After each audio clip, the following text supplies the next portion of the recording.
Back with you again. Before I get started, um, I know I'm a bit late on this, but I did hear the news yesterday, and I won't lie, I was pretty bummed about what happened to Stanley. I know some folks are gonna be like, "But he was old." But I'm like, I get it, and it was expected. But it's just sad. What's Marvel gonna be like without him? He was well known for you know, when you think of Marvel, who's gonna pop in your head? Like the comic book writer and just comic book writer and writer. You're gonna think of Stan Lee. You're going to think of Stan Lee, and plus also he was really like a really cool dude. Nothing mean spirit or whatnot, and he was a really cool guy. And I wonder what's Marvel gonna be like without him. That's the thing that's really sad and worrying. And and as you can see though, he was he was known like he was like he's also what made Marvel popular, you know, and also I mean I know like and also if you remember you could like when you think of the superheroes in Marvel, or you could think of his Captain America. Then you got the X Men, and then you got of course Spider-Man. Especially here with that theme song, Spider Man, Spider Man does whatever Spider can do. I don't know the rest of the lyrics, but you get my drift. But my folks do. So yeah, that's a different story. So but yeah, as you can see, and then of course you see there's Venom and Carnage.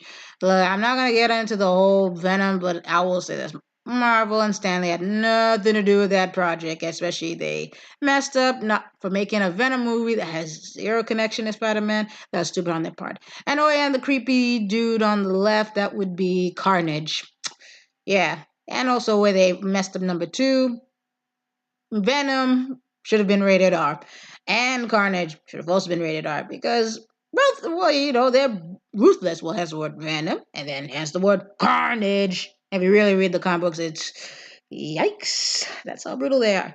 Well, I mean, Venom's anti-hero, but Carnage, he's just a pure villain. To a point, even Venom and Spider-Man had to put the differences aside, saying, we gotta take this dude out. Because this Carnage, I can't get down with that. That's it. But moving forward, and then I mean, there's also one little piece of history that folks are gonna try not to talk about it, but I gotta thank Mr. Superboy for bringing it up, and I will also tell you what happened in the '90s. Marvel was having Marvel was having some issues like financial issues and other complications at the company that they were literally about to go away of the dinosaurs. And but there was one movie that helped really saved it. And and I've got to talk about it because I know some folks are going to try their best to do a black erasure of this. So I'm going to be like, nope, you're not going to erase erase crap. I'm trying my best.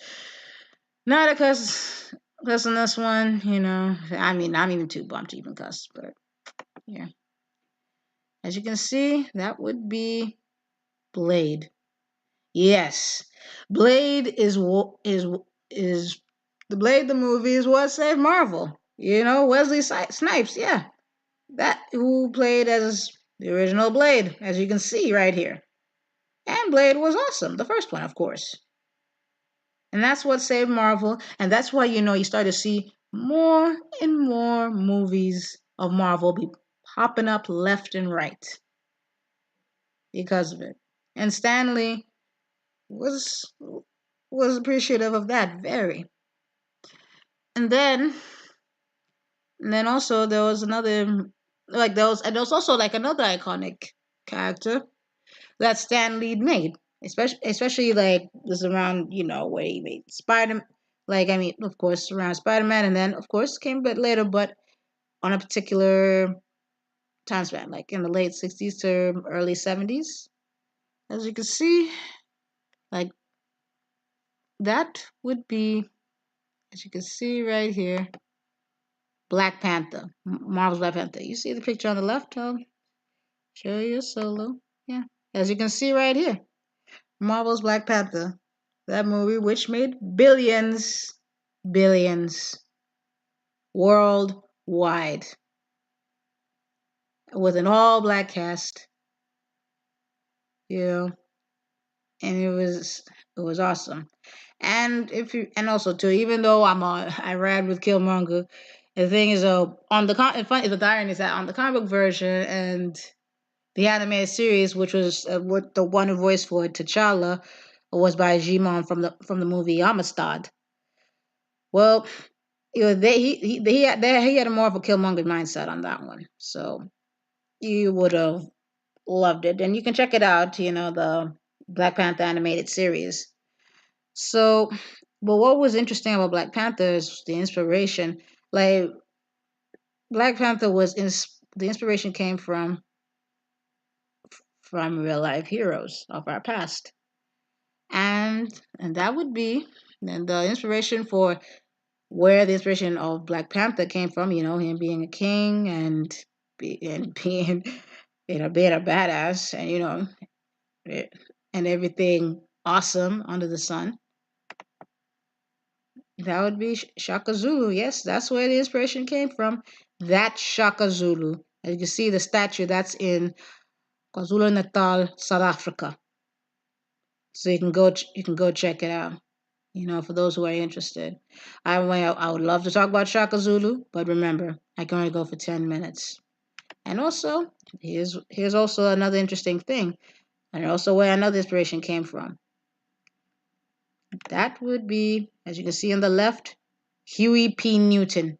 Especially that throne picture. See that? Yeah.